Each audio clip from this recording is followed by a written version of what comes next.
সাময়িক বরখাস্তের পরও নিয়মিত অফিস করছেন শরীয়তপুরের Mulna UP chairman Abdul Jalil Matbar. Union পরিষদের সদস্যদের অভিযোগ, 1 বছরে প্রায় 40 লাখ টাকার চেক স্বাক্ষর করেছেন তিনি। তবে অভিযোগ অস্বীকার করেছেন আব্দুল জলিল। বিষয়টি তদন্ত করে ব্যবস্থা নেওয়ার আশ্বাস প্রশাসনের। বান্ডেল থাকলে প্রতি সেনমানিতে টাকা বাঁচবে। বিকাশ সেনমানি বান্ডেল কিনে জিতুন প্রতি লেনদেনে।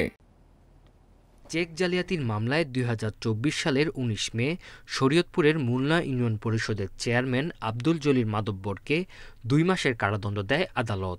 এরপর তাকে বরখাস্ত করে স্থানীয় সরকার বিভাগ। এরপরও নিয়মিত অফিস করছেন।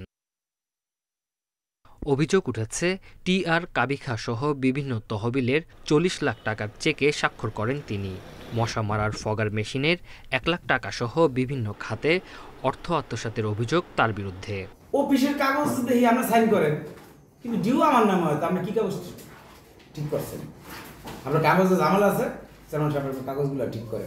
উনি বিগত দিনে অনেক পরিষদে বসে অনেক কাজকর্ম করছে, স্বাক্ষর ঠাকুর করছে, বিভিন্ন ইউনিয়ন পরিষদ চালাইছে, সবকিছু করছে। শাস্তি দাবি করব যাতে একজন বহিষ্কৃত চেয়ারম্যান পরবর্তীতে অন্য কোনো জায়গায় যেতে বহিষ্কার হলে এই কার্যক্রম পরিচালনা করতে দুঃসাহস না দেখায়। উপজেলা নির্বাহী কর্মকর্তার মৌখিক নির্দেশে চেয়ারম্যানের দায়িত্ব পালনের কথা জানান সচিব। তবে দায়িত্ব পালনের বিষয়টি অস্বীকার করেন জলিল মাতব্বর। হাইকোর্ট থেকে নির্দেশ দিচ্ছে, এটা তো আমি বললাম, এটা আছে, এটা আছে না, পরে জমা দিছি, বাড়ার জন্য জমা দিছি। এখন তো আমি আপাতত বন্ধ, তো আমি ছুটি কাটাই বন্ধ, তো আমি তো বন্ধ রয়ে গেছি।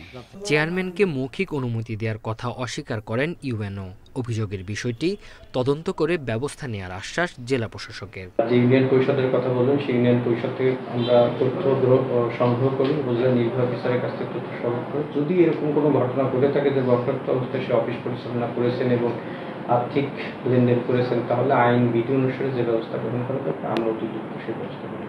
এদিকে পদে পুনর্বহালের জন্য আবেদন করেছেন ইউপি চেয়ারম্যান, তবে তা পায়নি বলে জানিয়েছে স্থানীয় সরকার বিভাগ।